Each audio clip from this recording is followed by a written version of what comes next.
কবিতাৰ নাম জুবিনৰ চিঠি। গৰিমা, তুমি কান্দি নাথাকিবা, দেউতাকো কান্দি থাকিব নিদিবা। জানা, দুখ লাগে। কান্দিছো ময়ো, বহুত কান্দিছো, আৰু নাকান্দো। এতিয়া মাথো ন্যায়ৰ বাবে অপেক্ষা কৰিছো, মাথো অপেক্ষা। সংগীত জগতত জনতাই মোক বহুত কিবা কিবি দিলে, কিন্তু সিদিনা মই মোৰ মন পচন্দৰ বস্তু এটা কিনিবৰ বাবে মেনেজাৰক টকা বিচাৰিলো। মেনেজাৰে পঞ্চাতেই ক'লে, মোৰ হেনো টকা বুলিবলৈ এটকাও নাই। মনত বহুত দুখ লাগিল। বুজিলো, উদক ভেটা ৰখীয়া পতা হ'ল। সকলো লুটিছে। মনে বিচৰা বস্তুটো কিনিব নোৱাৰি হিচাপ বিচাৰিলো। এনেতে আহিল নৰ্থ ইষ্ট ফেষ্টিভেলৰ নিমন্ত্ৰণ। অশান্ত মনটোক বুজাবলৈ কৰিলো সমৰ্থন। কিন্তু নেজানিলো সিহঁতবোৰে যে মোক মাৰিবলৈ ছিংগাপুৰতে চক্ৰবেহু কৰিছে নিৰ্মাণ। তুমিতো জানাই, সাগৰ মই বহুত ভাল পাওঁ। সিহঁতবোৰে মোক সাগৰ চাবলৈ লৈ গ'ল।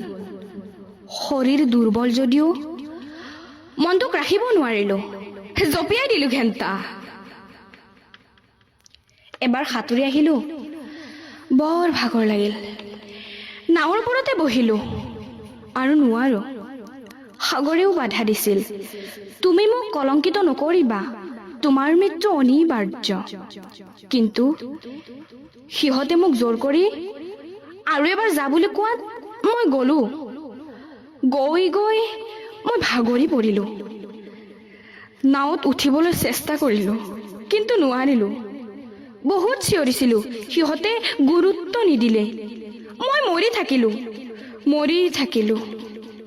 কিছু সময়ৰ পিছত মোৰ শত সিহঁতে পাৰলৈ লৈ গ'ল। অৱহেলা স্বত্বেও মোক চিকিৎসালয়লৈ লৈ গ'ল। কিবা গোপাগোপি কথা কৈ মোৰ শত চিকিৎসালয়ৰ ভিতৰতে ৰাখি থলে। আনফালে নৰসাধক কেইটাই ফেষ্টিভেলৰ কাৰ্যসূচী চলাই থাকিলে, মোক গুৰুত্বই নিদিলে। ইয়াৰ ৰহস্য কি মই বুজি নাপালো। আজি জনতাই মোৰ ন্যায় বিচাৰি হাৰাশাস্তি হৈছে, সকলো ত্যাগ কৰিছে। তুমি সকলোৱে শুনাকৈ চিঞৰি চিঞৰি কৈ দিয়া, সেই নৰসাধক পিশাচকেইটাক আইনে শাস্তি দিয়ক। তেতিয়াহে জনতাই শান্ত হ'ব, তেতিয়াহে জুবিনৰ আত্মাই মুক্তি পাব। গৰিমা, দেউতাই জানা এটা কথাত বৰ দুখ পাইছে চাগে। দেউতাৰ ফুলথোপা মই নললো, পৰি থাকিল।